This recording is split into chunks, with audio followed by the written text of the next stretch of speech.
wajib dari ABET diminta untuk ada mata kuliah ini. Yang ditekankan itu adalah proses engineering design. Makanya teman-teman yang sedang mengambil MBKM, ada beberapa yang tidak saya approve untuk konversi ke capstone ya, karena tidak bisa mencakup proses engineering design ini. Engineering design itu nanti Anda akan meluncurkan either itu sebuah produk atau sebuah proposal. Kalau di FTEP disepakati, di fakultas kita disepakati produknya itu adalah berupa proposal pengembangan lapangan. Mungkin kalau di jurusan mesin, elektro, mereka diminta untuk create produk gitu. Tapi kalau kita, produk kita itu adalah sebuah proposal.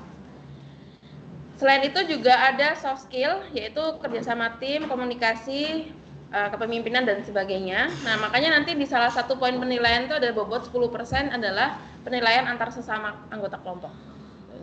Jadi kalian bisa, kalau misalkan benar-benar ada satu anggota yang menurut kalian nggak bisa diajak kerjasama, ya silakan dikasih 0, nggak masalah. Karena toh ujung-ujungnya cuma 10% bobotnya. Nggak akan menyakiti nilai akhir mereka sebenarnya. Oke, kemudian di sini produknya berupa proposal, kemudian perancangan skema pengembangan lapangan migas, yaitu proses pengambilan keputusannya yang dilakukan secara sistematis dan rasional. Jadi nanti yang akan ditanyakan itu bisa dianggap kita tuh sebagai dosen yang akan menilai. Yang dosen yang akan menilai itu akan berlaku sebagai seorang eksekutif gitu ya. Mereka akan mempertanyakan alur pengambilan keputusan teman-teman, kemudian pertimbangan-pertimbangan dan risikonya juga nanti akan didiskus. Jadi nggak melulu soal teknikal, tapi juga akan ke arah keekonomian juga. Nah, termasuk juga Anda harus bisa melakukan identifikasi masalah. Jadi nanti untuk lapangan yang akan diberikan, setiap kelompok mungkin akan berbeda-beda, tapi kalian harus bisa mengidentifikasikan tantangan yang ada di reservoir yang kalian pegang itu seperti apa, sehingga kalian tahu solusi atau proposal Anda itu akan mengarah ke kegiatan apa enaknya nih untuk memaksimalkan recovery-nya. Oke, jadi itu capaian mata kuliah ini. Nah, ini adalah pembagian topik mingguannya. Untuk topik mingguannya itu di 4 pekan pertama kita akan langsung masuk ke dalam model. Jadi agak berbeda dari yang tahun sebelumnya. Kalau ada teman-teman yang udah pernah ikut mata kuliah ini tahun sebelumnya, di tahun sebelumnya kan kita build model, bikin fleet model, kemudian rough typing, terus masukin satu-satu, inisialisasi gitu ya, step by step. Nah, itu ternyata dirasa takes so much time, jadi instead of focusing on development, kalian lebih lama build modelnya. Nah, itu kita cut prosesnya, jadi biar bisa langsung masuk ke proses simulasi. Tapi nanti kalian harus bisa hands on ke simulatornya. Tahun ini kita pakai CMG juga.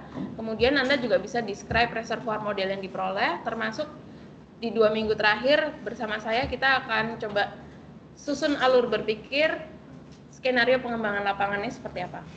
Karena nanti tidak akan dibatasi hanya primary, secondary, tapi bisa jadi kalau mau ada yang go ahead lanjut ke langsung ke recovery tertiary silakan. Tidak dibatasi. Kemudian setelah itu di 4 minggu berikutnya akan dibantu oleh Mbak Weni untuk topik produksi. Topik produksinya apa aja? Mulai dari desain sumur, termasuk pengangkatan buatan. Berarti kalian harus pilih metode Arlift yang mau digunakan. Kemudian Anda juga harus desain jaringan pipanya. Nah, ini masih akan didiskusikan lagi dengan Mbak Weni, apakah capaiannya mau sampai ke pipe network atau enggak. Modeling pipe network atau cukup cukup ilustrasi saja gitu. Cuma kalau kemarin hasil diskusi sih kayaknya Mbak Weni pengen minimal ngecek ada back pressure atau enggak. Saya kurang paham juga ya. Jadi sepertinya akan di step up materinya dari tahun sebelumnya. Termasuk fasilitas permukaan. Fasilitas permukaan ini Anda juga harus pertimbangkan ya karakteristik lapangannya. Kalau banyak produksi gasnya berarti ya Anda harus siapkan fasilitas produksi yang mengakomodir itu gitu ya. Jadi karena sering ditemui ketika kita minta fasilitas permukaan untuk didesain, mereka nggak consider masalah kapasitas fasilitas permukaannya seperti itu. Jadi 4 minggu ini akan bersama dengan Mbak Weni. Nah, selanjutnya nanti akan ada evaluasi keekonomian. Di sini ada 2 minggu bareng sama Pak Iwan. Gitu ya. Jadi nanti bisa, nah cuma kalau menurut saya mungkin bisa jadi evaluasi keekonomian di awal atau di belakang itu apa mau disisipkan 2 kali ketemu sama Pak Iwan atau gimana, karena bolak-balik kan ngerjain pengembangan lapangan itu belum ekonomis, balik lagi ke skenario teknikal kayak gitu. Jadi nanti pokoknya 2 minggu itu slotnya bareng sama Pak Iwan keekonomiannya.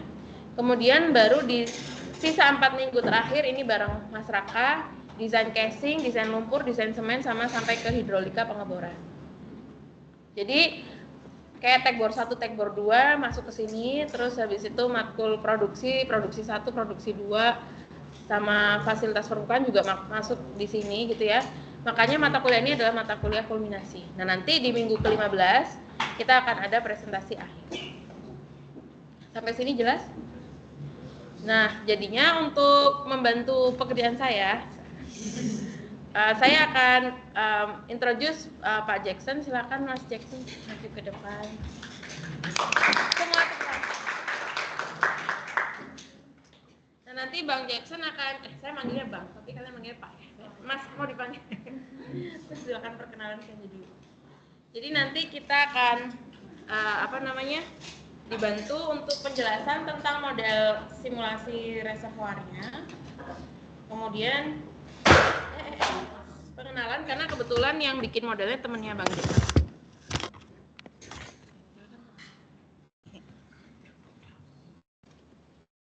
Mau pakai ini atau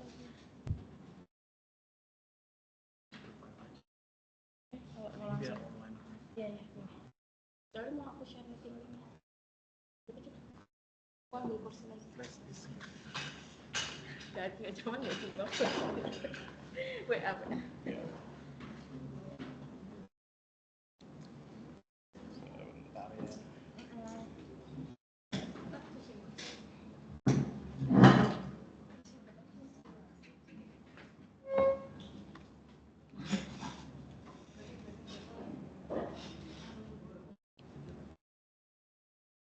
Ini juga bisa aku share meeting-nya.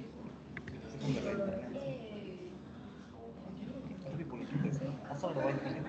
Wifi harus login. Oh, udah tapping lah, share ini lah ya. Tapi share aja datanya ke aku tapping. Data apa sih? Linknya.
Boleh.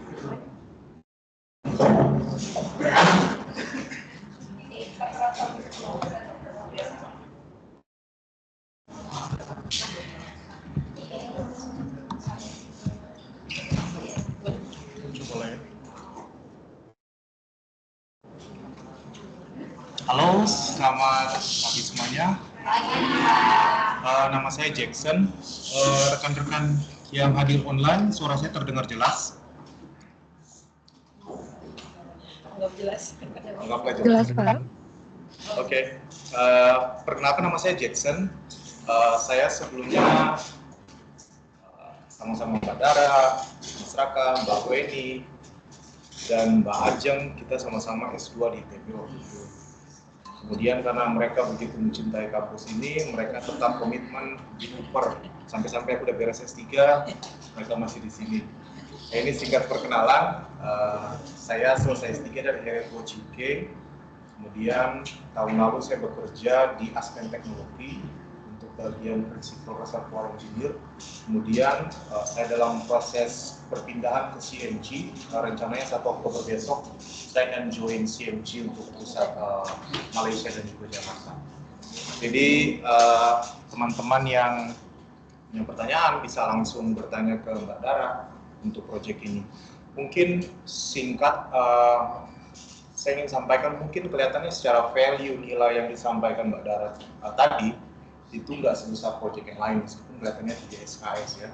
Tapi satu hal yang saya ingin teman-teman perhatikan bahwa ketika tahun depan kalian lulus, skill pertama yang ditanyakan interviewer adalah proyek ini. Jadi kalau teman-teman punya waktu, mungkin ini akan relevan juga dengan tugas akhir kalian, karena ini model yang di-build merupakan satu model yang digunakan secara global. Di establish dari Heritage University sudah dipakai di beberapa riset. Saya harap kalau mungkin teman-teman suka model ini, kalian kenal dulu baik-baik dengan model ini, lihat coba setiap uncertainty, value-nya gimana, kalian otak-atik model ini. Kemudian ke depan kalian tugas akhir, saya mau coba mechanics, saya mau coba chemical UR, saya mau coba CO2 injection, kalian bisa pakai model ini juga. Tentunya setelah berdiskusi dengan dosen pembimbing kalian. Nah, sebelum kita bahas lebih lanjut tentang capstone project, answer quantifications, build model, static model, geological model, geophysics, ini skop pekerjaan yang akan teman-teman lakukan cukup luas. Jadi saran saya, sebisanya terlibat dalam proyek ini. Kalau bisa hands-on aja, coba aja try and error sampai kalian mentok, diskusi dengan teman-teman. Karena begini, kalian bisa lewatin mata kuliah ini tanpa mengerjakan apa-apa, tetap bisa. Kalian juga bisa bergantung satu teman yang ngerjain, kalian cuma cuap-cuap pun bisa juga. Tapi di sini yang ingin saya sampaikan lah, sebisanya kalian mengerjakan langsung proyek ini, seperti itu. Kira-kira ada pertanyaan, tanggapan sejauh ini? Oke lah ya. Nah, jadi gini, sebetulnya untuk mendapatkan minyak dan gas itu simpel sebetulnya. Kalau kita lihat di sini, offshore, dapetin oil, ngedrill, masyarakat bantuin ngedrill, bingo, dapat oil. Kira-kira seperti itu ya. Jadi proses alurnya itu sebenarnya simpel. Tapi kira-kira apakah sesimpel itu, teman-teman? Nggak sesimpel itu. Karena kita deal dengan uncertainty, kita deal dengan berbagai skenario, kita di-push untuk menembus setiap batas pemikiran kita, teknologi, seberapa besar kemampuan kita. Nah, satu poin menarik dari Capstone Project ini adalah teman-teman akan berdiskusi dengan rekan-rekan yang lain. Ada yang minatnya petroleum sendiri, kan ada drilling, ada yang simulation, ada yang well test, dan juga core interpretations, ada yang geophysics, geomechanics. Kalian pasti punya minat yang berbeda untuk dalam sesuai dengan apa yang kalian mau, sesuai dengan dosen pembimbing kalian, tergantung dengan ketersediaan data. Tapi satu hal yang ingin saya sampaikan adalah proyek ini sangat diperlukan, bahkan yang menjadi tujuan teman-teman jadi petroleum engineer, reservoir engineer, itu adalah untuk mengerjakan field development project. Tidak ada yang lain. Jadi diharapkan sesuai dengan standar ABET maupun beberapa dari SPE Matrix. Seorang reservoir engineer itu orang yang bisa mengerjakan mulai minimal mengerti mulai dari tahap geological modeling, explorations, production setup, surface facility, production optimization, drilling. Ini part yang kalian kerjakan juga minggu ke 10. Kemudian simulation. Nah, kalau dari sumbu X sendiri, ini function of time. Terkadang dalam satu proyek yang simple bisa dikerjakan 5 sampai 6 tahun. Beberapa proyek laut dalam itu faktor lain yang berpengaruh di sana itu misalnya kondisi ekonomi, finance, sumbu X ini bisa sampai 10-20 tahun. Saya ambil satu contoh simple, British Petroleum waktu mereka eksplorasi di Cipungan, Papua itu dikerjakan kurang lebih sejak awal tahun 90-an. Itu dikerjakan oleh ConocoPhillips. Tapi apa yang terjadi? ConocoPhillips setelah mereka exploration awal, ternyata mereka classify itu sebagai cekungan yang tidak ekonomis. Fakta yang menarik, British Petroleum take over lapangan itu, kemudian mereka lakukan lagi seismic interpretation, mereka lakukan logging, mereka lakukan appraisal. Hasilnya ternyata British Petroleum menemukan salah satu cekungan minyak terbesar di lapangan Turi, di Liaga, dan lapangannya di sekitaran Teluk Cendrawasih, salah satu yang terbesar untuk tahun 2000-an awal. Nah, sampai di sini teman-teman ada pertanyaan? Kalau ada pertanyaan, apa yang bertanya?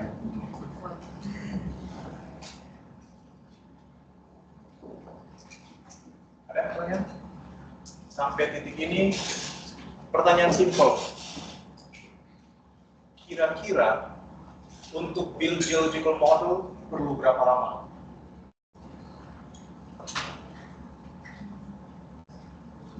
Itu sense? Ada estimasi? Ayo berdiskusi biar apa ya, biar santai, jangan takut, jangan tegang.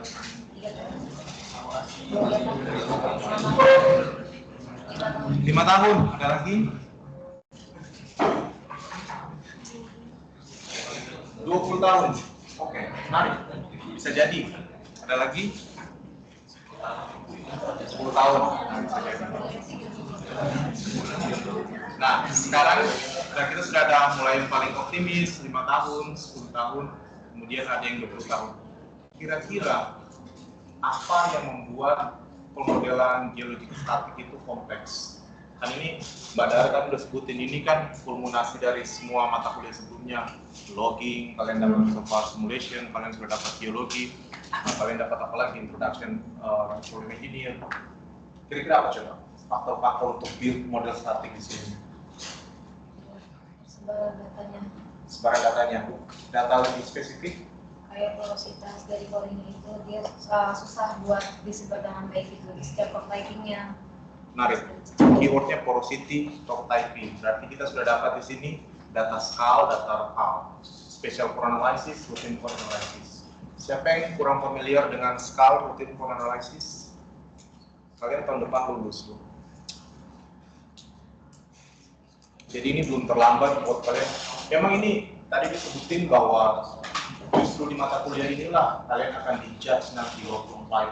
Kalian mau daftar di CMG, kalian mau daftar di Pertamina, kalian mau daftar di TINER, kalian mau apply ke oil company yang lain, pasti mereka akan tanya sudah pernah ngerjain project deh. Nah, disitulah bargain power kalian keluar. Saya pernah ngerjain project Capson, kita ngerjain fracture karbonat yang berbeda dengan solusi plastik. Kita create berbagai model probability forecast, data yang kita variasiin structure, kita bersihin rock typing tadi disebutin, kita sebutin juga perbandingan antara berbagai skenario, jumlah suhu. Nah, disinilah kalian dapat ilmu. Karena mungkin kalian hebat dalam part mata kuliah yang lain, tapi dalam mata kuliah inilah setiap ilmu yang kalian sudah pelajari kurang lebih 3 tahun, 6 semester sebelumnya, itu bisa dipraktekkan, bisa di-combine. Good point. Nah, balik lagi ke geological model ini kita build tergantung dari kompleksitas. Beberapa case yang pernah saya kerjakan itu dikerjakan kurang lebih targetnya 3 tahun, tapi kemudian berakhir dengan 7 tahun. karena itu proses iterasi. Karena kita mengerjakan model, kita running skenario, kita minta izin penyalahan dalam hal ini SKK Migas melalui Kementerian SDM. Itu banyak tarik ulur. Setiap data kalian di sana akan diuji. Kenapa datanya seperti ini? Kenapa batasannya begini? Kenapa terlalu optimis dengan proyek optimisasi yang kalian kerjakan? Jadi di situ kalian akan dites satu persatu. Nah, kemudian kita masuk ke tahapan production setup.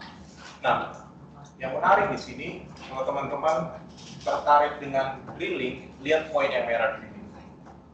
Kalau kalian suka drilling, itu kalian dibutuhkan perusahaan sejak awal eksplorasi sampai dengan IOR. Jadi PPO benar, duitnya bakalan lebih banyak. Kalian akan dibutuhkan orang geologi untuk men-drilling eksplorasi, kemudian delineasi, appraisal, kalian dibutuhkan di sana. Untuk bagian dari simulasi itu kalian akan dibutuhkan ketika model statik kalian sudah di-approve. Setiap negara berbeda untuk Indonesia sendiri, sekarang Migas. Kemudian kalian di sana akan build dynamic model. Nah, disinilah bagian dari proyek itu ada. Teman saya George, waktu di Heritage, salah satu proyek utama dia adalah dia mulai build model Costa ini. Dia sedikit Costa karena marga dia Costa. Dia build dengan mempertimbangkan berbagai depositional validation, self, nanti akan saya tunjukkan di slide selanjutnya. Tapi di sini yang penting bahwa teman-teman key takeaways dari slide ini adalah setiap ilmu atau minat kalian berbeda. Ada yang lebih suka surface facilities, production optimization, misalnya kalian lebih suka Prosper, kalian lebih suka PipeSim, Olga, HiSys, oke, kalian lebih suka drilling, kalian punya software sendiri, Tanner, kalian punya simulasi, kalian suka TNF, CFD, terserah.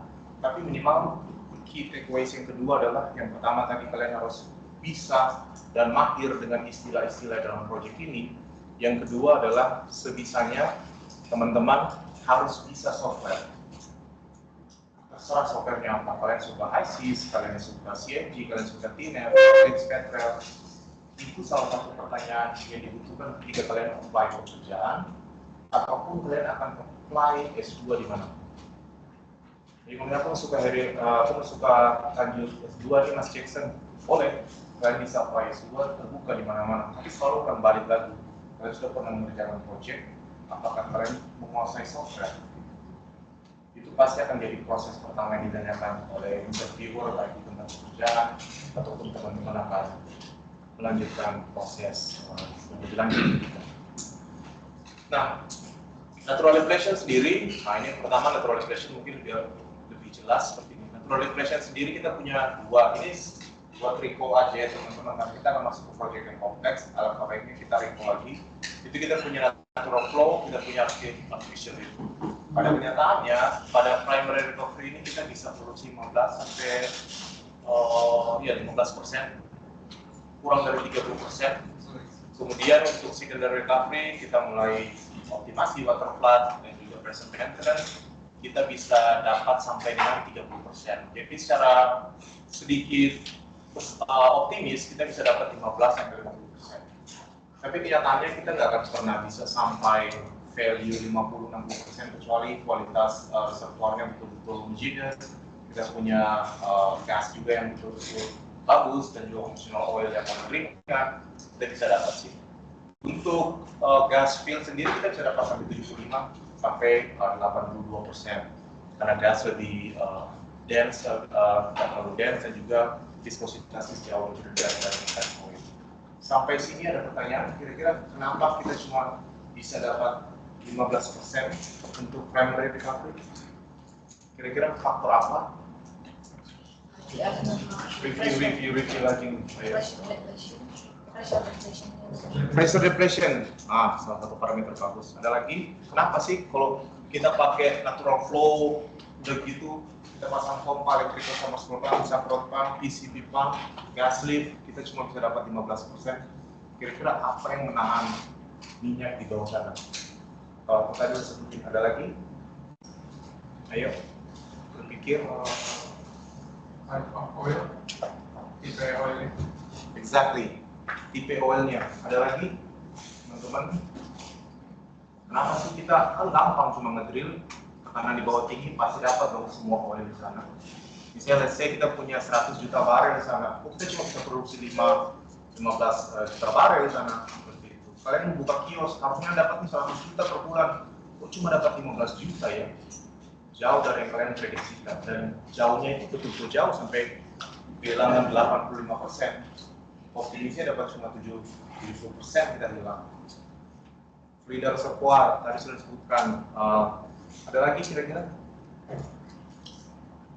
Ayo, nggak ada salah benar, tapi lebih melatih kalian buat kira-kira apa ya? Reservoirnya udah bagus, drillernya udah hebat-hebat semua, softwarenya udah jago-jago, softwarenya yang terbaru semua, reservoir engineer-nya udah hebat-hebat semua. Kalian semua nih udah hebat-hebat semua, yang ngerjain sampai 100 orang. Tapi kenapa refaktornya cuma 15% ya?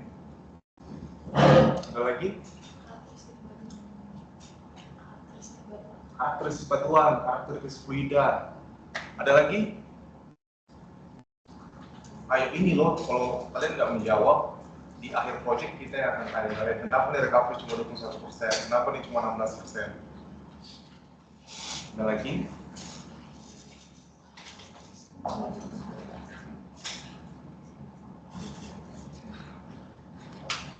Ayo, nggak ada jawaban benar salah, yang ada yang paling benar.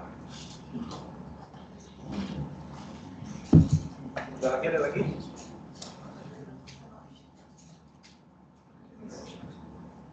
Benar, yang tadi sudah disebutkan dua teman kita tadi, faktor dari batuan sendiri, faktor dari fluida.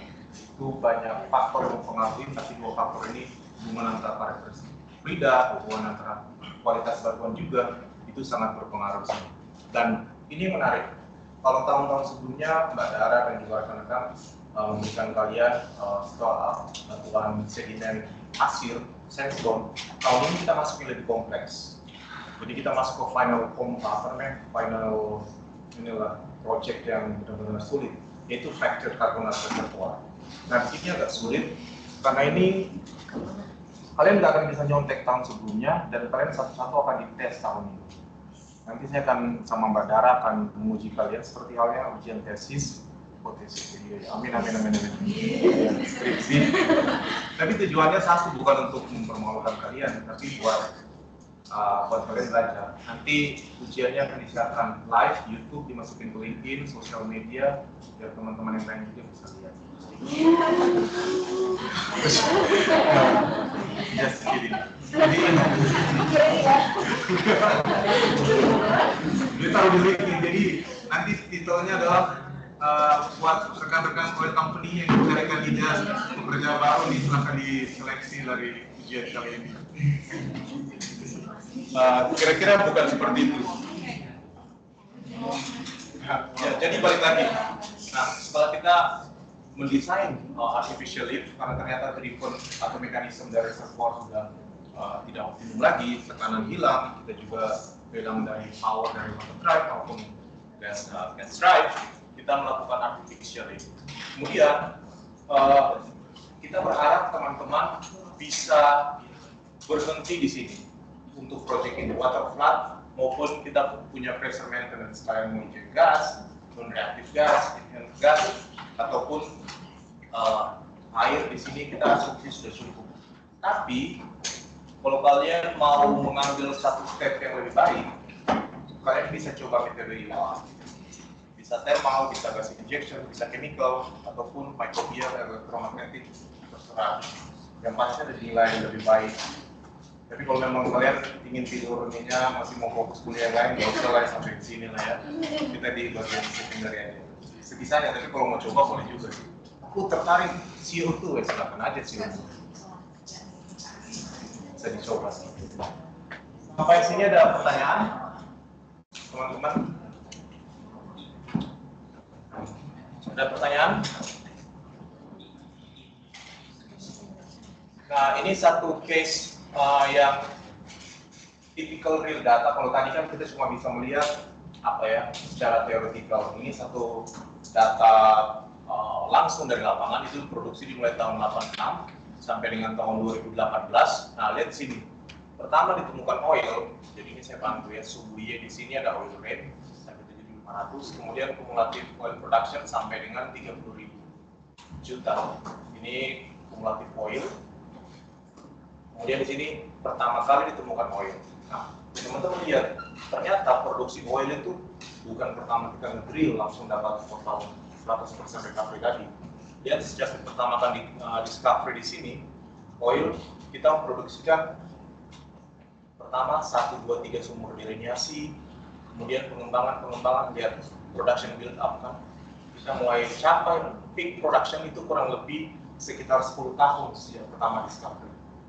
Jadi ini yang menjadi faktor pertimbangan yang pertama adalah spesifik di mana lokasi well selanjutnya.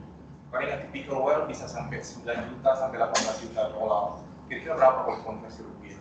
Dan assume 20 juta dolar, 1 juta dolar 15 miliar. Berarti kalau 20 juta kurang lebih 300 miliar satu sumur. Ini kalian bayangkan kalau kalian harus delineasi 10 sumur dan tingkat keberhasilan 1 sampai 30% aja.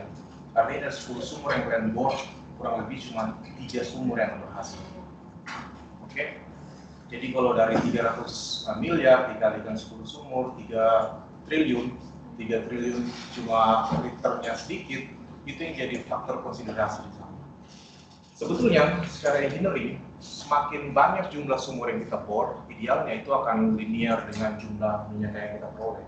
Tapi kenyataannya tidak selalu seperti itu, karena kita dibatasi dengan uncertainty. Nah, ini yang menarik dari model Corsa, akan kita masuk pembahasan lebih dalam tentang uncertainty di segala sektor, first order, second order, sampai dengan fifth order of magnitude akan ada uncertainty di sana. Nah, setelah kita sampai ke peak oil di sini, nah di sini mulai terjadi decline. Nah, kemudian kalian lihat pada saat declining di sini kurang lebih 20 tahun. Kemudian ada abandon. Artinya mulai secara ekonomis kayak gini. Biasanya pada tahun ke-20, kenapa terjadi abandon atau penutupan project ataupun lapangan kalau tanpa dilakukan apa-apa for exploration? Karena gini, setelah 20 tahun, ini yang satu hal yang teman-teman harus mengerti, bahwa selain BUMN, kalian nggak akan pernah kerja di satu perusahaan sampai 30 tahun, 40 tahun. Karena di end, kalian akan di-kick setelah sumur atau lapangan itu. Makanya kalau kalian lihat banyak senior reservoir engineer, posisinya di HES 3 tahun, 4 tahun, kemudian pindah ke China, kemudian pindah lagi exploration ke Burundi, kemudian pindah lagi ke Pertamina URTI, kemudian pindah lagi ke Middle East Aramco, karena seperti itu. Kecuali misalnya kalian di Pertamina, nah kalau Pertamina pun kalian akan lihat, misalnya Jackson masuk Pertamina, tahun pertama jadi production engineer di lapangan sama-sama, let's say. Tiba-tiba tahun keempat pindah jadi reservoir engineer di lapangan Wakamu di sektor 5. Tiba-tiba pindah lagi ke Cirebon menjadi production facilities. Itu salah satu alasan di sini. Nah, maksud dari Ibu Dara, terus dosen-dosen di sini adalah dengan kalian berdiskusi dengan expert, kalian berdiskusi dengan dosen dari luar, adalah bisa membuka wawasan untuk teman-teman sendiri. Sampai sini bisa dipahami? Wah, kita di bawah kok, kita di bawah kok, biar nggak ngantuk. Mulai ngantuk ya? Nggak apa-apa memang ngantuk, aku juga ngantuk soalnya. Tadi jam 7 dari sini. But it's okay. Teman balik lagi ya. Nah, kita sudah bahas tentang field development secara umum. Kita sudah membahas juga tentang beberapa faktor yang membuat kenapa eksplorasi, eksploitasi itu lama dan mahal. Faktor-faktor apa yang membuat eksplorasi ini kurang bisa drive lebih cepat, kenapa kita nggak bisa dapat 100% recoverable oil yang kita harapkan.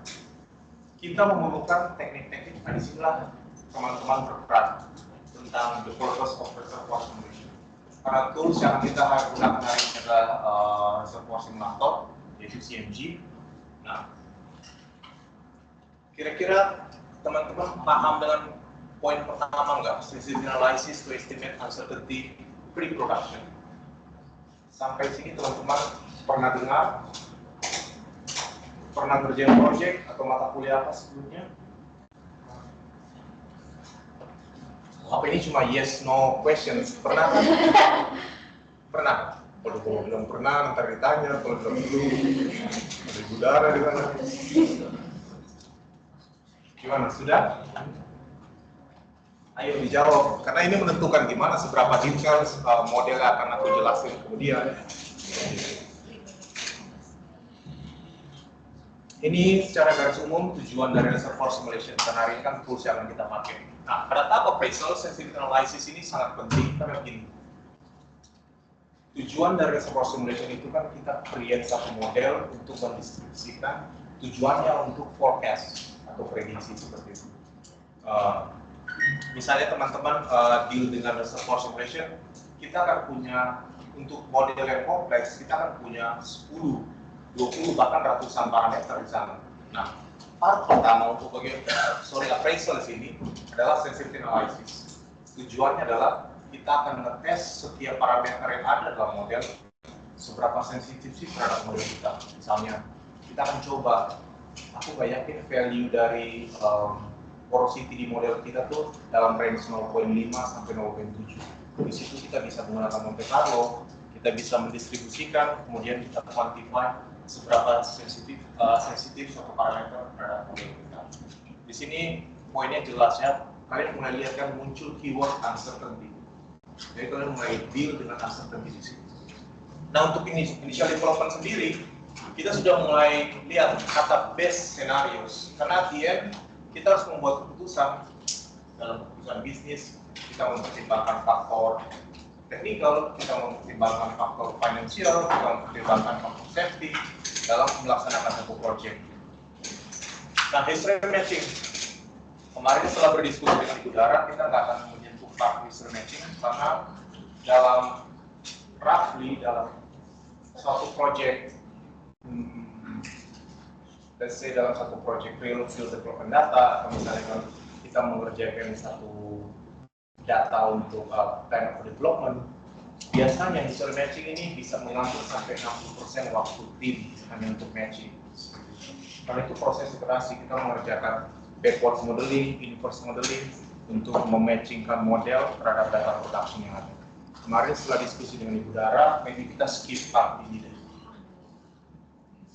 Nah, ini kemudian akan yang masuk ke part kita adalah MIR dan juga untuk land reservoir life management, yaitu kita mulai dengan support additional development dan juga option.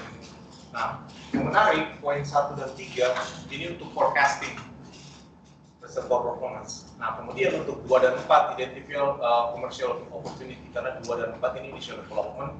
Kemudian ini. Nah, kita akan fokus sebetulnya ke bagian 1, 2 dan 4. Kita skip history matching karena kita nanti ada data yang nanti kita akan share untuk kita gunakan selanjutnya.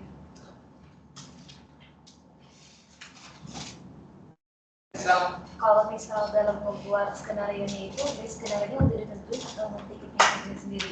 Kita sudah punya base scenario di sana. Oh, udah ada di mana? Ya, nanti setelah itu kita akan kalian bisa berdiskusi. At the end kita akan membuat keputusan skenario mana sih yang paling teknikal bisa memberikan kita recovery terbaik. Nah, second order question selalu berdiskusi tentang begini.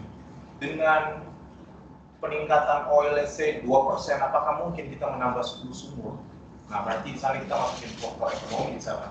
Kita akan mulai masuk dengan IRR, net present value, dan juga faktor konsiderasi waktu di sana.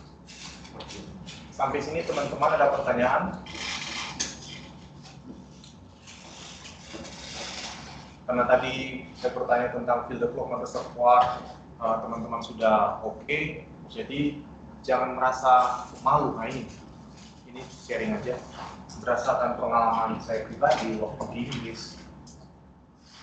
Biasanya tuh kelihatan kalau di Indonesia kan mau bertanya NPV itu apa, udah nggak tahu, mau tanya juga malu gitu. Tapi kalau di sana sih NPV, what's NPV? Oke gitu. Oh, itu net present value, nanti dijelasin. Semakin kalian diam, aku berasumsi kalian paham. Jadi kan semakin banyak nanti istilah yang dipakai, dan aku akan skip semua itu. Aku berasumsi kalian akan tahu, dan kalian sudah bisa seperti itu. Sampai sini ada pertanyaan lagi. Jadi saya berasumsi recall dari purpose of reservoir simulation untuk bagian-bagian ini sudah oke ya. Nah, lebih lanjut lagi tentang reservoir solution kapan sih digunakan. Nah, ini untuk appraisal sudah oke. Nah, disinilah poin-poin yang kalian perlu consider nanti untuk project ini. Kapan sih kita pakai reservoir simulation dan part apa sih kita akan masuk di dalam. Misalnya contoh, appraisal, kita desain development plan. Ini merupakan satu poin yang kalian akan pelajari dan kalian akan kerjain langsung. Nah, di sini part apa sih kita akan jawab tentang recovery factor seperti apa, injection mechanism seperti apa. Nanti teman-teman yang akan membuat sendiri misalkan. Required facility kita perlu pipe seperti apa, kita perlu platform seperti apa, surface facility seperti apa. Itu tadi jadi part dari yang akan kalian diskusikan sama-sama dalam project ini. Kemudian apakah kita akan pakai separator berapa stage, nanti kalian sendiri akan didiskusikan. Juga jumlah sumur, nah ini kayaknya akan lebih banyak diskusi dengan Pak Raka. Kemudian tipe sumurnya seperti apa, vertikal, horizontal, ERD, sanitary drilling, dan juga di mana lokasi sumur, berapa banyak sumur yang kalian akan pakai. Di situ akan jadi bahan pertimbangan kalian dalam satu grup. Kalau pembagian grup mungkin kurang lebih 4-5 orang, nanti kalian akan bisa diskusi di sana. Siapa yang lebih suka ke drilling, siapa yang lebih suka ke geofisik, petrofisik, reservoir, petroleum, economics, kalian bisa diskusi di sana. Terus yang ini yang terpenting nih, sekali drilling, yang tadi poin yang pertama tadi kenapa kita lihat agak lama dalam satu lapangan mencapai peak production, itu dibatasi dengan satu hal yang lain, yaitu bagaimana kita pengaturan drilling program. Atau kita bangun dengan drilling 10, kita sewa sama J, tapi saling berkan sama-sama drilling bersamaan, force-nya bakalan tinggi. Tapi apakah pasti akan linear dengan poin production kita produksikan? Belum tentu. Nah, ini untuk inisial. Kemudian untuk later stage, kita optimization, kita punya lebih banyak data, kita akan jadi lebih yakin, dan biasanya di sini investasi kita tuh akan jadi lebih kecil. Kenapa demikian? Teman-teman ada kira-kira kenapa? Later stage kita lebih banyak data, kok biasanya investasinya sih jadi lebih kecil dalam pengembangan lapangan. Kira-kira kenapa?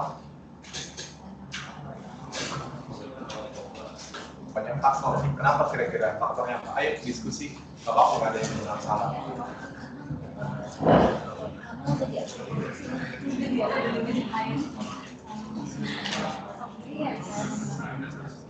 Ada satu orang, berani aja, ayo. Panggil aku S2 di luar nih, jadi ngomong aja salah, udah nggak apa-apa. Ya, silakan. Karena main datanya sebelumnya investasi itu mungkin lebih banyak diberikan pas kita berusaha untuk memperoleh main data. Sementara ketika udah ada banyak data, main datanya tuh udah ada ya, tinggal running aja. Oke, ini ada poin menarik di sini. Kita udah punya data nih, duit udah habis buat data log, data seismik, data apa lagi, well test, udah habis pemeriksaan. Jadi kayaknya udahlah duit dibatasin aja yang ada. Ini statement menarik. Ada lagi yang lain? Thank you. Ada lagi yang lain? Ya. Uncertainty-nya sudah lebih kecil karena yang dari luar sini. Ya, menarik. Jadi keywordnya mulai keluar nih. Uncertainty-nya sudah makin reduce. Kita sudah mulai pasti. Jadi apa ya? Kita sudah mulai lebih yakin nih. Mungkin kalau lebih contoh paling simpel, teman-teman mulai usaha dalam sehari-hari, mau buka kafe, kalian mau coba usaha bersama, jual tapolan kosmetik kan kayak gitu lah. Mungkin awal-awal tuh semangat, oh iya 100 juta yuk, tapi kok lama-lama 5 tahun lagi bro. Kayaknya nggak seperti yang dijanjikan awal nih bakalan return seperti ini, udah effort, jualan siang malam, tapi ternyata nggak sebesar itu. Jadi memang kita baru tahu soal later stage of development. Kemudian benar, kita sudah punya banyak data di sana sebetulnya. Kita bisa pakai data sumber dari lain untuk pengukuran, kita bisa menggunakan korelasi. Dan yang terpenting sebetulnya satu hal di sini sebetulnya. Kalian lihat later stage kita udah tahu, kita udah lewat peak nih. Itu selalu decision manajemennya akan selalu gini. Kalau seandainya kita inject more water atau kita inject CO2, kira-kira bakalan dapat tambahan minyak nggak sih? Sementara kalau kalian mau inject CO2, kalian harus bangun gas plant, kalian harus bangun pipa yang baru stainless, kalian harus import atau kalian harus connect pipeline dengan dengan apa sumber CO2 tadi untuk diinjeksikan, ataupun lihat di sini bagian akhir. Kalian mau menambahkan sumur, kalian aku mau ngedrill aja daripada cuma well test misalnya. Nah, ini jadi bisa pertimbangan kalian. Tapi ingat, investor itu biasanya sudah tahu. Kita kalau sudah di titik fill, production sudah mulai iklan, apa yang terjadi? Kalian lihat di sini, titik dari kumulatif oil sudah mulai flat. Betul?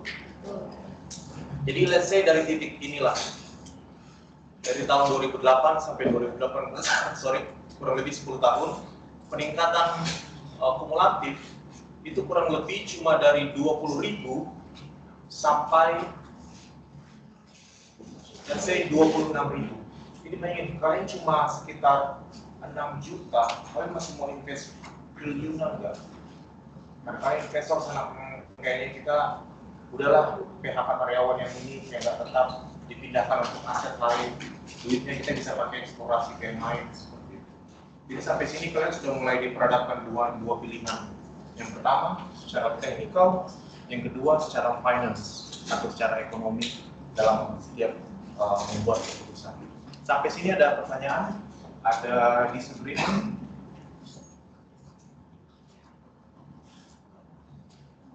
Ayo, teman-teman. Lanjut.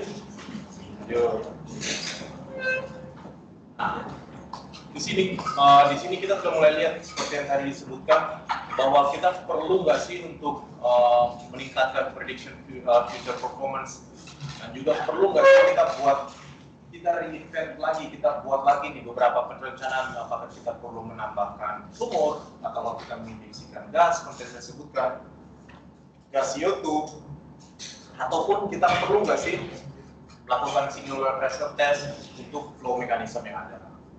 Nah, ini model yang kita punya, system to be models, and then kita punya financial complexity, kemudian kita membuat prediksi. Nah, sampai sini teman-teman ada pertanyaan? Nah, dalam hal ini, case yang akan kita buat, yang akan kita diskusikan adalah Costa model sendiri. Ya, ini referensi lagi. George Box, salah satu statistician hebat, dia bilang seperti ini. All model are wrong, but some are useful. Jadi kita sudah buat prediksi, memang semua model yang kita buat sebenarnya salah, karena model matematik, let's say kita ambil satu particular principle untuk diargumentasikan, misalnya hukum Darcy. Terlalu banyak asumsi di sana, misalnya contoh, apakah aliran oil selalu laminar? Darcy Law sendiri pakai asumsi laminar. Seperti itu. Jadi sebetulnya semua model itu salah. Jadi kalau ada yang bilang saya bisa dapat Mr. Matching 100%, itu model terbaik di dunia, sebetulnya dia sedang menunjukkan sesuatu yang salah. Tetapi ada satu complementary statement juga dari Einstein seperti begini. Memang kita tahu model itu simpel, tapi jangan terlalu simpel juga kalau kita mengerjakan sesuatu. Kita kadang-kadang over-optimisme, sudahlah dengan data ini sudah cukup. Kita bisa prediction dengan satu data ini untuk satu field yang kurang lebih 10 km, ratusan sumur, itu sesuatu yang salah sebetulnya. Ini tadi sudah kita bahas, semua simulations. Jadi kita membuat prediksi di sana, teman-teman geoscientist, drilling, kalian juga reservoir engineering, proses production economist, semua data yang kita peroleh, nanti teman-teman akumulasikan, kemudian kalian akan berdiskusi sana. Ada yang lebih suka ekonomis, jago hitung duit, mungkin punya usaha kan, jadi suka hitung ekonomi lah. Ada yang misalnya geoscientist, suka derivative equation, suka mata kuliah kompleks kalkulus, atau bisa jadi di sana. Ada yang suka drilling. Oh, saya senang mau kerja 2 hari, karena itulah aku menjadi drilling, kerja 2 hari 2 malam, asal mau game ada PS, iya sih sana seperti itu. Nah ini cocok nih drilling nih, banyak duitnya nih. Di field juga kayak gitu, biasanya ada PS kan kalau lagi mau PS. Reservoir engineer, nah ini yang di kantor mulu nih, nggak kemana-mana. Biasanya cuma model running, tinggal. Proses engineering, piping, connecting satu phase, sama juga dengan production engineering. Tapi tidak ada pertanyaan? Nah ini satu hal yang menarik, sebelum teman-teman mengerjakan model, seberapa simpel sih model itu kita harus kerjakan. Ini ada satu paper yang menarik dari COS tahun 1959. Sebenarnya pertanyaan simpel yang misalnya di sini tanyakan bahwa seberapa kompleks reservoir kita yang harus kita buat. Teman-teman kalau ada waktu bisa review lagi tentang reservoir simulation ini. Nah, ini ada berita nggak baiknya. Berita nggak baiknya adalah model yang akan teman-teman kerjain ini salah satu model yang paling kompleks. Dan yang kedua, sampai saat ini orang yang create model ini namanya George Costa Gomez, teman saya. Hanya dia yang tahu tentang truth case. Dia create an ensemble model kurang lebih 13 billion possible ensemble model, tapi yang dia publish kurang lebih sekitar 27. Kemudian teman-teman setelah ini akan dibagi menjadi beberapa grup. Karena model ini terlalu besar, mencakup sampai 120 km, kita sudah create sektor-sektor. Nah, teman-teman akan bekerja sektor. Karena kalau enggak,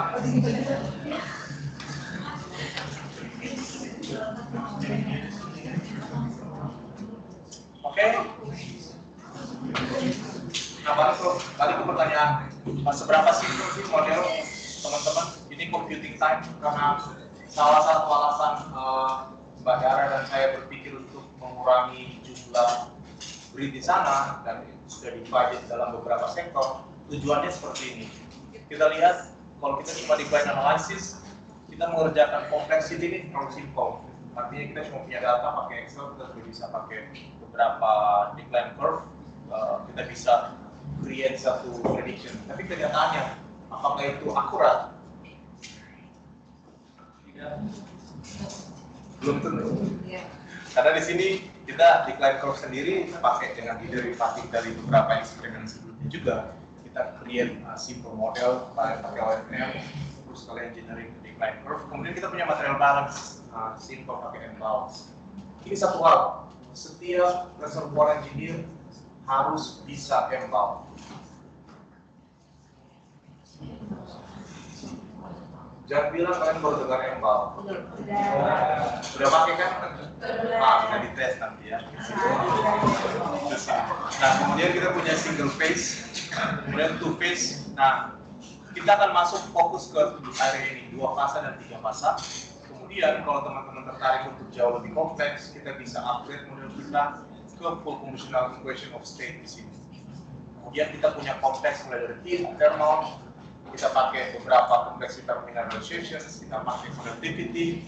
Di sini kenyataannya sangat kompleks dan juga selalu berbanding lurus dengan computational time.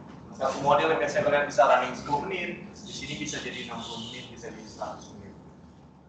Oke, ya silakan. Nanti itu modelnya black oil model atau computational? Sejauh ini kita pakai 3 pasang. Black oil aja. Sama untuk simulationnya itu nanti berarti tergantung dari case masing-masing grup atau? Iya, itu tergantung, betul sekali, akan tergantung case masing-masing grup. Nah, PPT di sana itu sudah di-generate, tapi kalian harus tahu pasti. Kenapa? Karena gini, untuk men-generate beberapa project yang sebelumnya saya kerjakan, betul tadi sudah di-point out sama Mbak Dara, hanya untuk create scale, spatial analysis, dan HFO, itu kadang-kadang sampai 6 bulan. Jadi sesuatu yang nggak simpel, apalagi di sini dia punya 27 rock type. Kalian harus create semua itu, dan setiap reservoir tuh punya kurang lebih 12 kompartmen. Nah, di sana kompleksitas itu ada. Kalian untuk running model sekompleks itu bisa berhari-hari kalau untuk yang 120 km tadi. Makanya kita untuk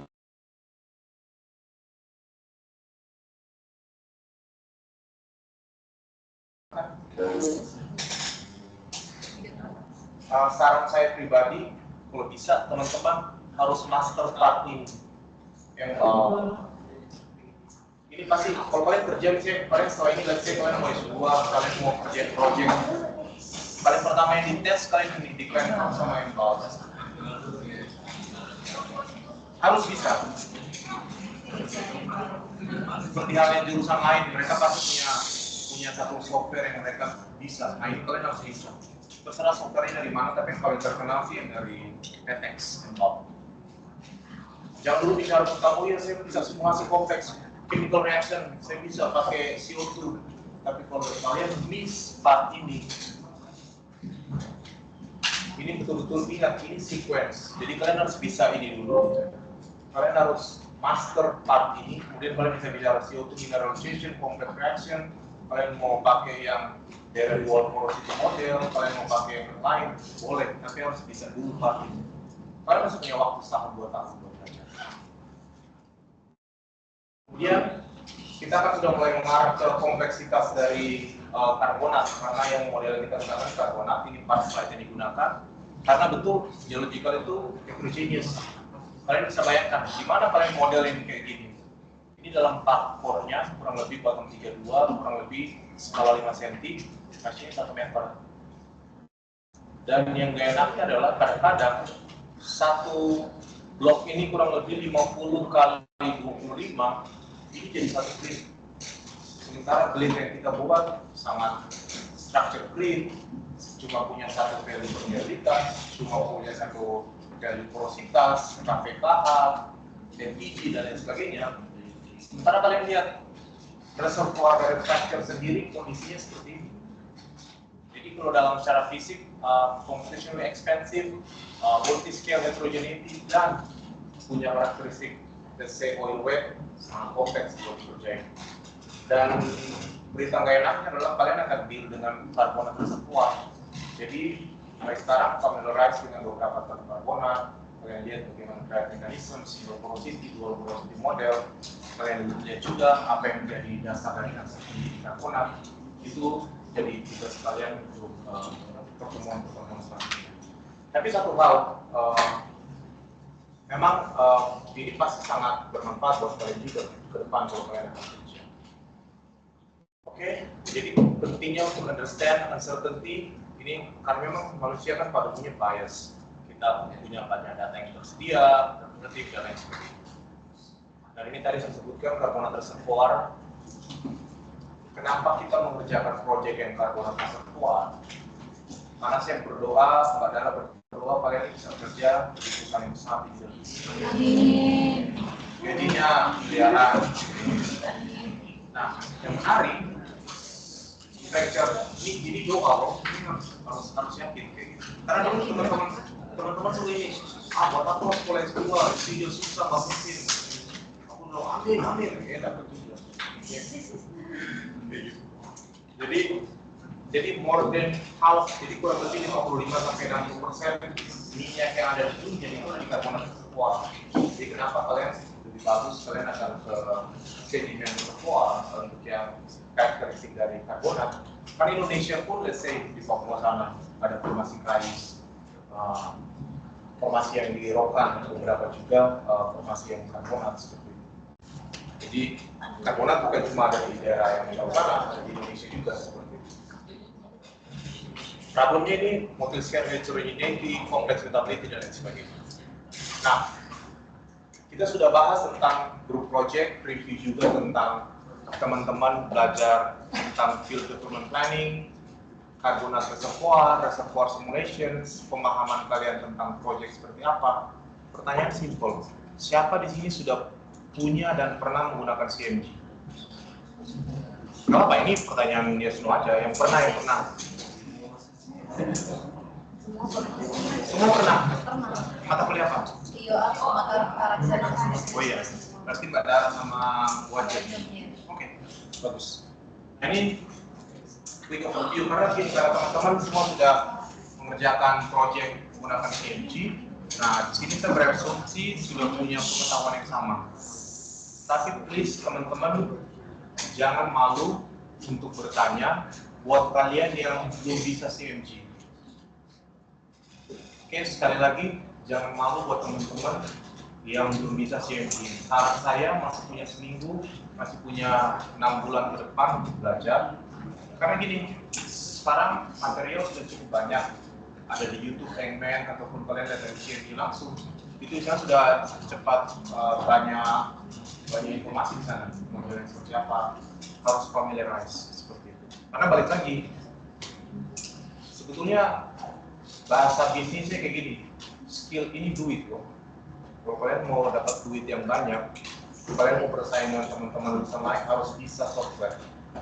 Ini beberapa kali yang tekankan. Software apa aja, kalian suka Welltest, Sapphire, ataupun kalian CMG ini belajar sebanyak-banyak. Percaya nanti kalian akan tahun depan kalian akan ingat di kalau kalian belum bisa belajar dengan staff. Ada sekarang kan belajar gampang, dosen hebat ini banyak, materi dari YouTube juga banyak, harus bisa. Yang pastinya kalian harus bisa. Nah, quick introduction. Jadi CMG di sini mau jelas ya. Jadi advanced simulation itu ada beberapa part. Nah, mungkin untuk teman-teman paham, kita mungkin hanya akan pakai IMAX, explicit oil simulator. Kemudian kalau teman-teman mau coba konvensional, kita punya STARS, punya GEM juga, Generalized Equation of State Modeling. Kemudian untuk connecting ke surface dan subsurface, kita punya CoFlow, Case Behavior punya WinProp, dan juga punya Builder untuk pemodelan statik, dan juga post processing bisa pakai results. Nah, ini quick review aja, fundamental kalian punya STARS, GEM, sama IMAX. Tergantung kalian mau apa sih, UOR kah, kalian mau solvent, kalian mau mengerjakan yang lain, geomechanics, kalian mau mengerjakan time reservoir, geomodeling, numerical techniques, ataupun kalian air injection, banyak reaksi di sana kalian bisa coba. Mungkin kita mulai dulu dengan IMAX, part dari black oil aja ya. Nah kayak gini, teman-teman biar dapat gambaran, karena kan saya yakin belum semua familiar dengan CMG. Nah ini sebenarnya simple, kalian mau modelin apa, prosesnya seperti apa, kemudian post processingnya seperti apa, resultnya seperti itu. Nah, memang kenyataannya CMG itu trainingnya banyak banget, kurang lebih hampir 30-an. Misalnya contoh nih, teman-teman mau ambil introduction. Di sini untuk introduction to CMG, ini dibutuhkan kurang lebih 2 hari teman-teman belajar. Kalau chemical EOR butuh 3 hari, yang chemical flooding 5 hari, assisted history matching 3 hari. Jadi ini kompleks. Nah saran saya adalah lihat video di YouTube, minta tolong ke dosen-dosen, dan yang terpenting kalian harus mengotak-atik. Itu kuncinya, software apapun, mau game apapun, FIFA apapun, kalau guru juga nonton pasti jadi juga kan kayak gitu. Orang yang mungkin suka PES tapi diajak main FIFA mah udahlah, apa-apa satu pertandingan kalah lah ya. Setelah itu bisa lagi, betul nggak? Jadi itu juga software, kalian dulu paketinnya CMG yuk, ya udah CMG aja, dipaksain 1 hari 2 hari pasti bisa. Seperti itu. Tapi kuncinya harus mau dan bisa. Oke? Ini aku akan skip. Nah, kita masuk ke part Costa model. Teman-teman seperti ini. Kita sebelum masuk ke pembagian kelompok setelah ini, saya akan berikan sedikit introduction tentang Costa model. Sebetulnya kurang lebih 5 tahun yang lalu, teman saya George itu dia punya satu ide riset yang simpel untuk disertasinya dia seperti ini. Kira-kira kita kalau mau skripsi, kalian mau kerjain project, itu pakai data yang mana sih? Ini simpel seperti itu. Karena gini, yang tersedia di online saat ini, yang di sebelah kanan ini, yang pertama, ini kan model yang dari Imperial College yang paling atas nih, S3. Nah, masalahnya sintetik model yang di atas ini punya keterbatasan, misalnya cuma 19 kali 5 kali berapa nih, 5 grid block. Kalau kecil kan saranin kurang dari 1 menit. Itu nggak bisa capture beberapa tertentu juga, karena cuma kalau ditani kurang lebih 8 tahun. Nah, kemudian SP10 ini paling aman digunakan. SP10 sendiri secara reservoir memang besar, tapi kan sekarang setelah di slice ternyata sudah terlalu banyak dipakai untuk uncertainty. Dan problemnya juga, start dari SP10 sendiri itu dia sensory, jadi memang nggak bisa dipakai untuk pemodelan untuk reservoir sendiri. Nah, kemudian nomor 2 dari bawah sini ada Stanford juga punya data sendiri. Terus kalian lihat poin nomor 5 di sana ada Wattfield atau dari Herianto sendiri. Itu sangat bagus dengan kompleks sintetik model. Tetapi dia punya beberapa keterbatasan untuk hal dari tertentu sendiri. Nah, sana juga memasukkan part dari uncertainty dari fault location dan juga beberapa diagenesis dalam model. Nah, kemudian George muncul di sini seperti ini. Kayaknya akan bagus kalau dia punya satu model yang kompleks, yang mana hierarchy fracture yang betul-betul inherent dari karbonat reservoir bisa di capture.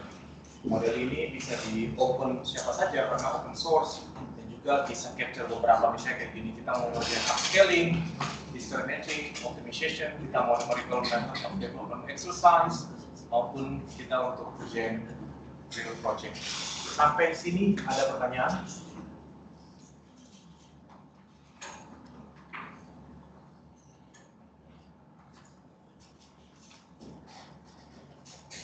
Nah, saran saya teman-teman juga kalau tertarik mau tugas akhir, terus misalnya data terbatas, kalian bisa coba beberapa open source model tadi.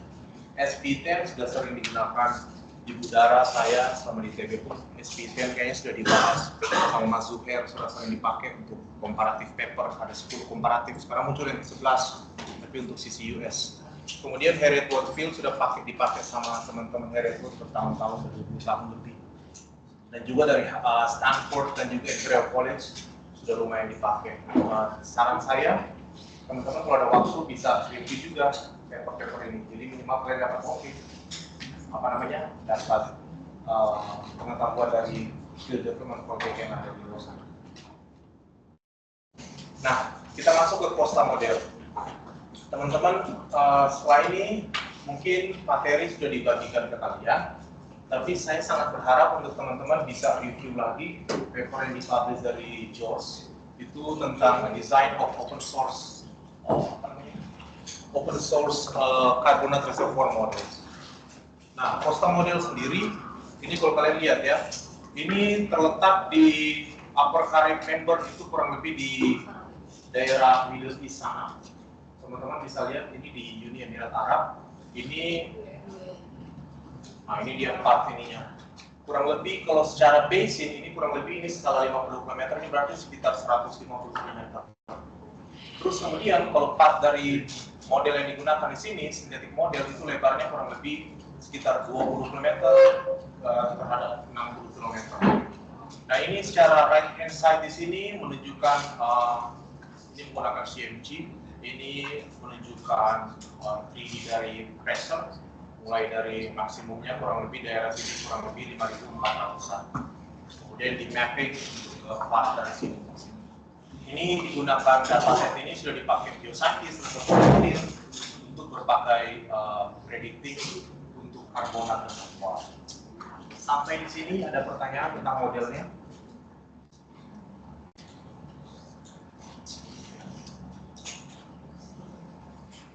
Nggak ada? Kita lanjut.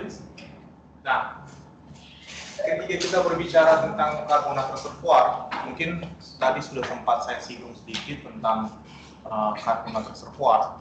Itu karbonat reservoir sendiri merupakan jenis batuan sedimen yang agak kompleks karena begini. Kita tahu selama ini oil itu cenderung berada di sandstone. Itu kira-kira seperti itu. Artinya oil itu terdapat di sandstone, yang mana sebelumnya bermigrasi dari source rock, betul seperti itu ya. Nah, ini yang menarik dari dua jenis batuan di samping sandstone. Yang pertama siltstone, yang kedua karbonat. Karena karbonat reservoir sendiri itu punya dua function. Yang pertama, selain dia sebagai reservoir, dia juga ternyata punya function lain sebagai source rock. Nah, jadi kalau teman-teman lihat, kadang-kadang karbonat ini secara inherent modelnya itu sendiri sudah oil wet. Jadi memang minyak dihasilkan dari batuan itu sendiri, dari hasil pengendapan. Kalau kalian lihat di sini, saya ambil dari part dari Costa model, mulai dari bagian shell sampai dengan bagian basin. Basin sini ada berbagai jenis pengendapan dari reef atau coral yang menjadi pembentuk dasar pembentukan model ini. Kalau kalian lihat di sini ada basin, nah kemudian di sini paling atas ada shell, dan juga di part sini ada mulai platform dan juga transition. Nah, disinilah yang menunjukkan skematik tentang betapa sulitnya memodelkan satu reservoir karbonat, seberapa sulitnya build model statik, kemudian kita super engineer, di mana kita bisa upscale, kita bisa build model yang bisa running yang cepat untuk membuat sebagai realization untuk kasih kemungkinan ini loh jumlah sumur. Sebenarnya itu poin utama dari semuanya sih. Kita akan menjual segini sumur, investasinya di sini, berapa banyak duit yang akan dikeluarkan, berapa banyak duit yang kita dapat. Orang geologi nggak peduli, mereka kalau build model sedetail-detailnya seperti itu. Kalau kita reservoir kan harus di upscale lagi, karena nggak mungkin kita running model sampai 30 hari, kita realization 30 model aja udah kurang lebih kita butuh 1 bulan. Kenyataannya multiple realization ensemble model yang kita running bisa sampai 500 sampai. Nah, balik lagi untuk bagian gambar kiri bawah, ini merupakan sketsa awal. Karena orang geologis biasanya sebelum punya data banding, biasanya mereka sudah punya satu sumur exploration, wildcat, dan di sana mereka mulai buat tuh konseptual modelnya seperti apa, mereka mulai buat kira-kira lingkungan pengendapannya seperti apa, kemudian mereka visualize dan build diagenesis model yang kurang lebih ada di bagian kanan. Mulai dari bagian shell, sampai dengan platform, sampai dengan bagian base di sini.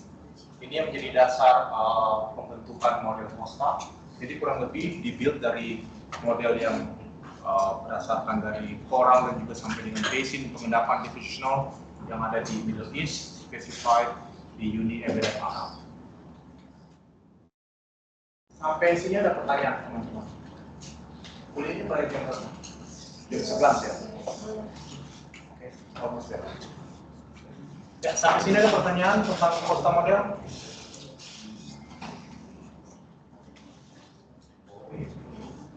Oke, kita lanjut ya. Nah, di akhir dari Capstone Project ini, teman-teman diharapkan untuk bisa menjelaskan detail mulai dari diffusional analysis, mulai dengan geofisik, geografis, geologis, maupun reservoir model yang ada di Costa model. Oke, yang pertama di sini, yang paling kuning atas, ini truth case-nya dia. Di mana truth case-nya sini kita punya stoic. Any questions? Ada stoic? Stoic.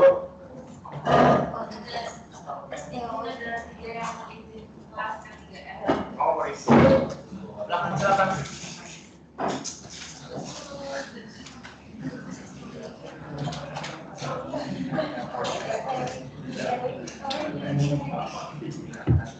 Atau udah mau selesai aja? Sedikit lagi lah ya. Oke. Stoik. Ayo. Stoik. Coba chat GPT.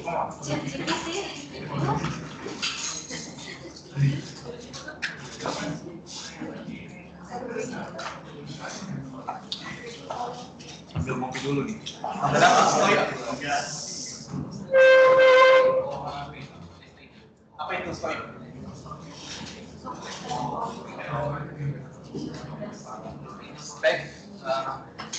Stock tank oil initial in place. Kenapa namanya stock tank? Tank mobil itu bukan?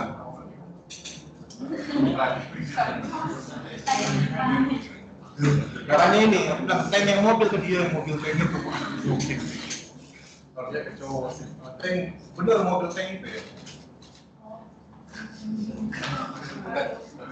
Tank itu loh, jadi stoik yang dipakai. Nah, jadi gini teman-teman, perhatikan di sini truth case model yang ada itu seperti yang sudah saya sampaikan sebelumnya, itu di-build dengan mempertimbangkan beberapa uncertainty. Yang pertama, part dari stratigraphic framework, kemudian rock typing, kurang lebih ada 27 rock typing di sana. Nah, ini jadi tantangan buat teman-teman adalah gimana bisa HFU, rock typing, dan juga related to skal, rekal, itu kalian bisa record, masukin jadi ke part dari model statik kalian. Modelnya sudah di-build sama George, sudah di QC juga sama Bu Dara dan saya. Kemudian ini bagian yang kalian kerja ini. Kemudian dari genesis mungkin footprint, berbagai perbedaan dari skal, function dari water sendiri di model itu sudah di capture di sana. Conventional wettability sendiri, oil wet, water wet, mix wet, memang agak kompleks. Nanti kemudian kalian akan di share papernya. Kalau kalian lihat di sana, itu hubungan antara force load, flow dimension, dan juga wettability di sana itu sangat kompleks. Hampir-hampir untuk formation wettability di sana tidak ketemu correlation. Jadi ini betul kompleks. Kalau kalian kedokteran langsung dapat otopsi mayat yang sudah nggak tertutup. Jadi memang kalian harus betul-betul mengerti ini bagaimana bagian dari reservoir ini apa, klasifikasinya seperti apa. Kalian harus punya pengetahuan yang sangat baik dalam hal ini. Mungkin saya akan cepat saja. Bagian kanan ini tentang nomenklatur yang digunakan dari reservoir modeling. Jadi kita bisa lihat sana ada atributnya apa aja di sana, porosity, permeability. Ini jadi dasar reservoir modeling yang digunakan di Tosca model. Kemudian di sana ada stokastiknya seperti apa, deterministiknya yang dipakai, approach-nya seperti apa. Kalian juga sudah familiar dengan cara pemilihan stokastik maupun probabilistik. Yang saya rasa saatnya sudah semester 7 sudah oke. Nah, teknik juga yang dipakai di sini kalian bisa lihat lagi apa yang jadi dasar penyebaran uncertainty di model yang kalian akan gunakan nanti. HCS distribution itu bisa dipakai juga di sana, maupun kalian bisa lihat dari metode yang digunakan untuk penentuan. Nah, tentunya setiap pemilihan uncertainty di model ini yang kita lihat incorporated di bagian kanan ini akan memberikan outcome yang berbeda. Nah, outcome-nya adalah kita akan punya multiple realization probability forecast maupun kita punya single base untuk original oil in place yang ada di model kita. Sampai sini ada pertanyaan? Ada? Oke, ini typical reservoir, seismic processing, well logging, geological modeling, scale model. Nah, ini bagian pada simulation. Kemudian transcript analysis, ini akan kalian kerjakan step by step-nya. Kalian bisa lihat laporan tahun sebelumnya, tapi diharapkan kalian bisa mengerjakan semua step by step seperti itu. Ini akhirnya option 1, 2, 3. Kalian bisa review lagi modelnya, kalian bisa lihat initial model, final model, kemudian data kalian akan seperti apa. Oke, tadi sudah dijelaskan. Ini project task-nya kalian akan seperti ini, teman-teman. Mau perhatikan di sini. Nah, kalian akan ngerjain nggak cuma sebatas part dari reservoir aja. Kalian akan jauh up production, bahkan drilling. Nah, yang kalian harus paham dari reservoir adalah primary recovery itu sudah bahas tadi, dan juga production kalian juga sudah mulai paham IPR curve-nya seperti apa, PLV-nya seperti apa, jenis pompa seperti apa, ukuran tubing seperti apa. Ini part dari project ini juga.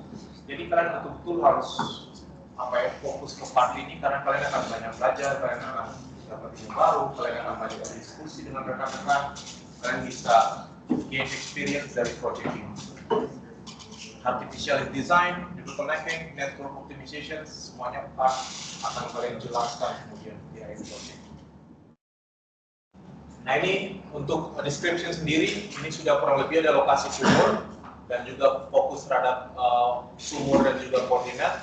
Kurang lebih di sini kalau diambil penampang dari selatan ke utara, ini kita bisa lihat perpotongan dari bagaimana menunjukkan cross-divisional modeling dari model Costa sendiri. Untuk di bagian kanan, ini teman-teman bisa lihat deskripsi dari model sendiri. Nah, ini tadi kita bahas panjang lebar dari part pertama tentang deskripsi batuan reservoir, driven-nya seperti apa, breeding-nya seperti apa, reservoir properties-nya seperti apa, initial condition-nya seperti apa. Part dari 1 jam awal tadi saya berusaha recall biar teman-teman ketika masuk ke real data seperti ini kalian juga bisa paham. Sampai sini ada yang perlu ditanyakan, guys?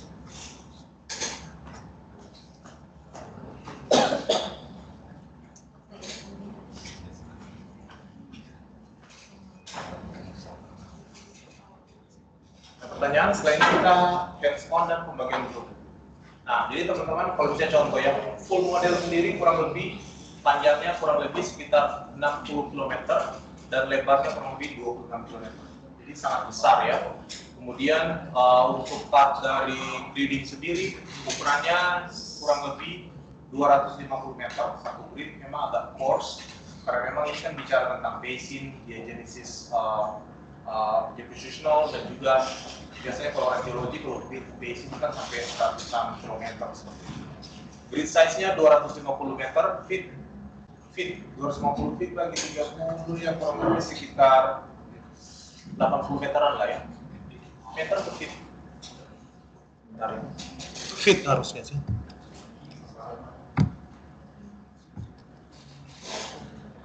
Meter. Iya betul. Jadi ini agak unik. Teman-teman harus perhatikan ya.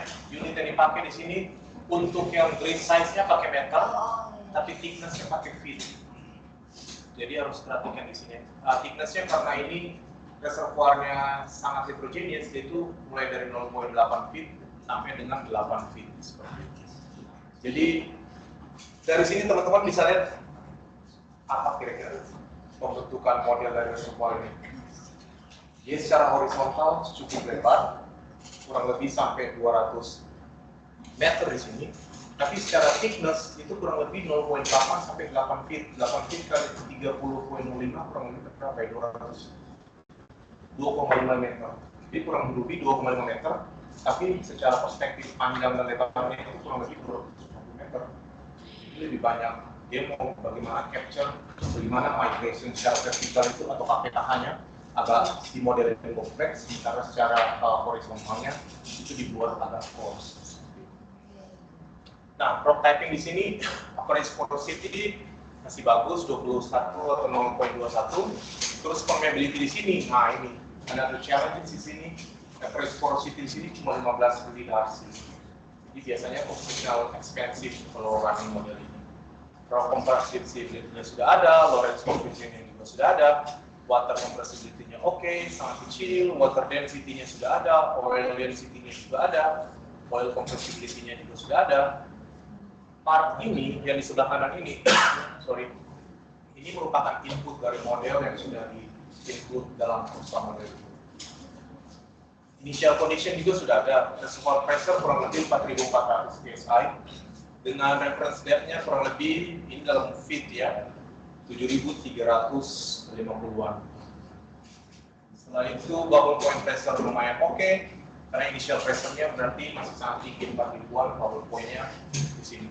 Kira-kira kalau kalian punya initial pressure 4.000 dan kalian punya bubble point 2.100, kalian saturated atau undersaturated? And why?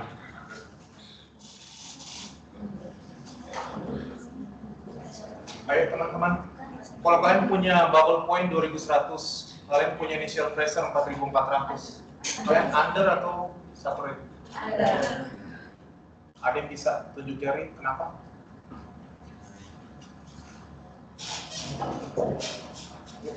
Ayo, ini cuma diskusi santai, nggak ada salah benar. Nah, pertanyaan selanjutnya, ada yang belum jawab? Tadi saya belum jawab. Under atau saturated? Under saturated atau saturated? Misalnya, ayo, ChatGPT, under.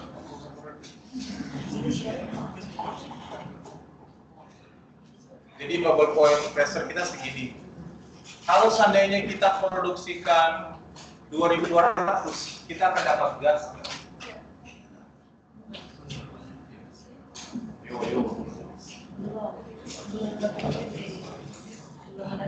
Belum ada gas. Exactly. Kemudian kalau kita produksikan pada 1500, sudah ada gas di sana. Oke, sip. Hebat semua. Nah, lanjut ke relative permeability. Nah, di sini nih relative permeability function-nya kurang lebih ada 27 Rel-Cohn curve.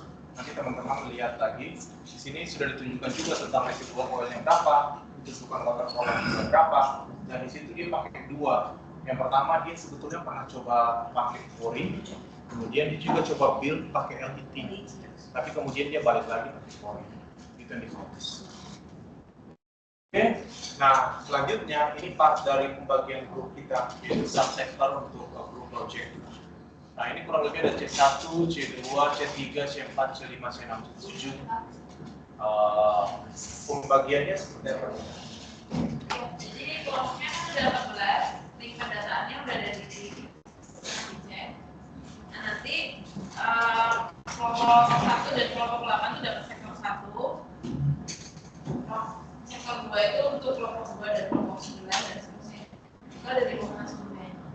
Nah, jadi mumpung karena kelompoknya belum dibagi, jadi kalian bisa lihat nih mau sektor yang mana kira-kira yang menarik. Baru ini kalian di situ di kelompok. Silakan. Katanya kompleks nih.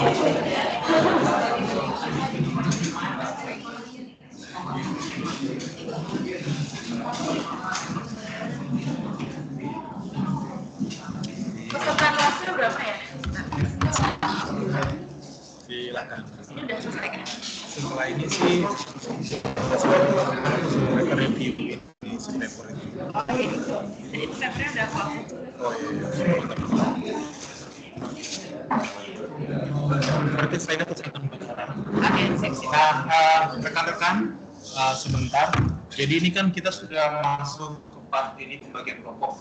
Untuk minggu depan, ini saya dan Ibu Dara sepakat kita sekalian review papernya. Karena ini akan jadi dasar dari proyek ini sama minggu depan. Papernya sudah Ibu Dara bagikan. Ini kerjaan Jos, Sebastian Greiger, Profesor saya juga, kemudian dan Arnold, para staf materi saya buat. Model ini salah satu open source yang sudah saya jelaskan tadi, kalian bisa baca. Dan satu hal teman-teman, minggu depan saya akan pilih kurang lebih 3 orang atau sampai 5 orang random. Bikin soal minggu depan. Volunteer. Kamu pikir Pak, saya sudah review. Sudah Review papernya, oke lah boleh. Jadi ini minggu depan kalau review, saya akan pilih 3 orang, ambil 10 menit awal untuk presentasi ini. Atau semua, atau cukup random aja. Random aja, biar lebih mantap. Biasanya kalau masih apa ya, datangnya paling terakhir ya. Iya. Saya duduk belakang gitu kan. Ya. Duduk paling belakang kan saya yang datang paling telat kan jam 9 nih, telat dikit ambil saya.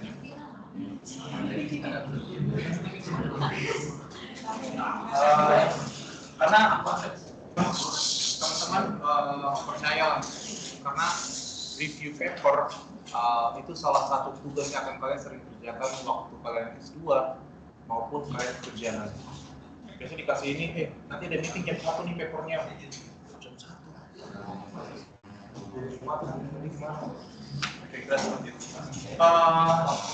Kita lanjutkan ke di Dara.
saya bikinin kelompoknya, gitu ya. Jadi kalau yang belum hadir, belum join, mungkin masih PRS, nanti bisa ditambahkan setelah agak settle pembagian kelompoknya ya. Cuma yang pasti kita udah, kalau perhatian dulu, cuma yang pasti kita udah sepakat jumlah kelompoknya maksimal cuma 14 gitu ya. Jadi untuk sementara baru 4 kelompok yang diperbolehkan untuk membentuk 6 orang gitu ya. Oke, nah sekarang kalian kalau lihat di pengumuman di Teams kita yang Teams Capstone ini, itu selain ada pendataan grup, saya juga sudah pernah share download link untuk Kosta modelnya. Nah nanti Anda bisa buka di folder tersebut. Foldernya ini memang aksesnya view only. Nah di sini nanti silakan akses folder yang sesuai dengan sektor yang kalian ambil. Oke. Selain itu juga ada ini paper yang tadi disebutkan oleh Pak Jackson, ada papernya Kosta. Nanti silakan Anda baca di sini atau Anda bisa googling, papernya ada di internet, open source, no issue. Nah nanti ini yang bisa kalian gunakan untuk tugas paper review. Kemudian selanjutnya ada data apa lagi? README ini cuma data bagian sektor doang, sama ada database, ini raw data untuk SCA, kemudian data FWL, kemudian data lainnya. Ini sepertinya semacam hasil kerjaannya Pak Kosta, sama dia ditaruh juga, bisa dipakai buat baca-baca. Dan ini ada model sektornya. Nah kalau teman-teman lihat di model sektornya, misal kita ambil sampel di sektor 1, di sini ada .dat file, ini akan dipakai untuk dibaca oleh simulatornya. Kemudian ada data sumurannya. Nah di sini yang kita pakai untuk setiap model nanti baru ada beberapa sumur di awal. Nah nanti yang setelah itu kalian akan lanjutkan. Jadi ada baiknya rekan-rekan udah install CNG, kemudian nanti bisa sembari melihat karakteristik modelnya, kenalan sama modelnya. Jadi nanti itu yang kita bahas di pertemuan minggu kedua. Oke, sampai sini dulu. Mungkin ada tambahan? Oke,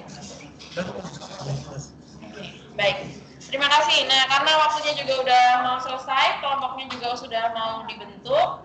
Jadi bisa mulai disiapkan amunisinya untuk minggu depan. Enak, kelasnya enak di sini atau mau cari kelas lain? Di sini. Ada. Soalnya kelasnya berdiri dong. Iya, yang lain tuh mejanya meja.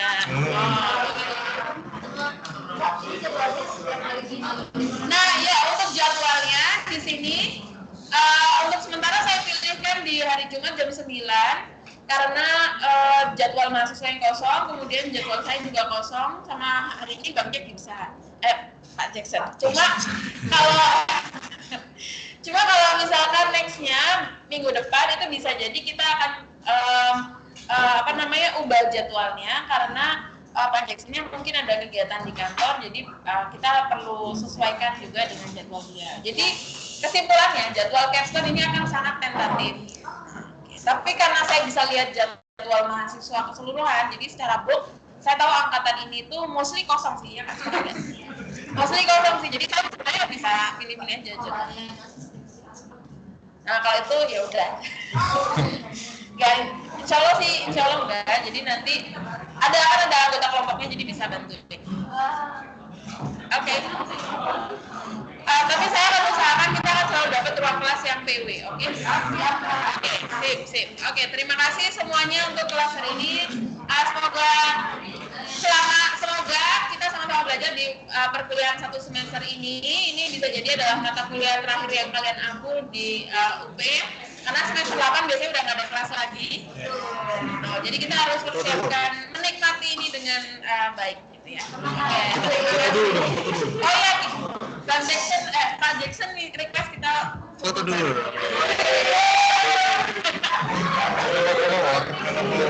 Ini foto backgroundnya apa di mana? Nggak ada.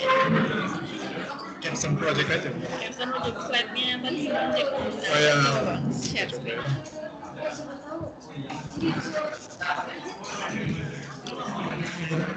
Ya kita foto ke depan.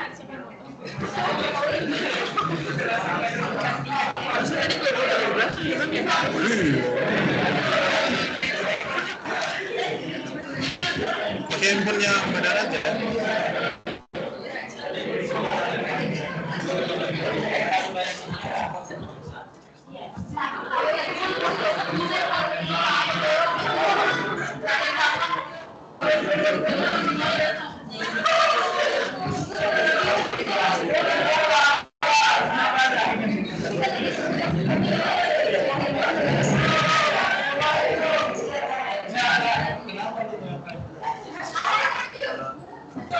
Mau ini yang dijawab. Dari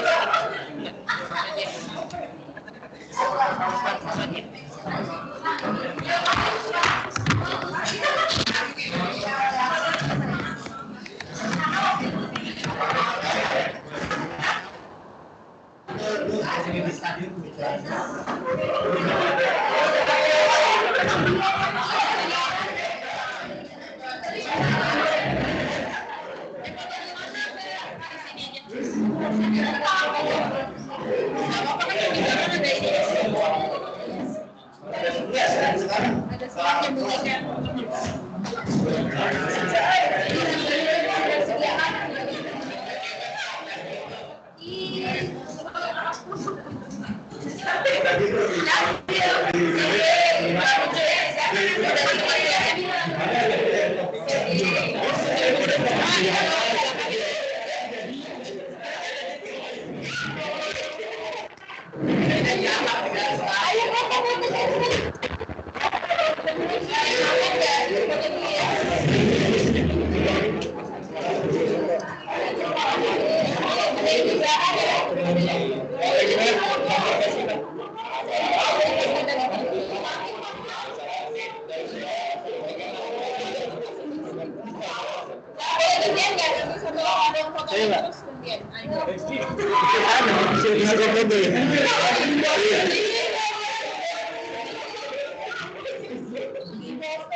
Ini nggak apa-apa.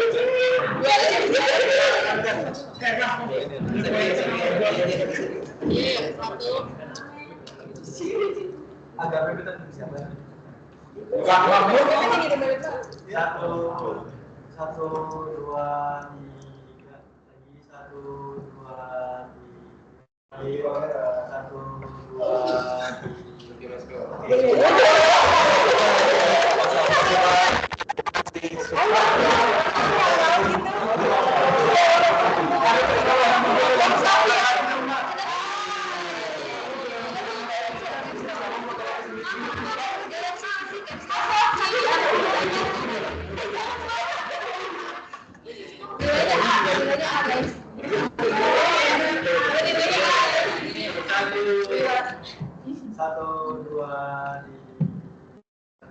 satu, dua, lagi satu, dua,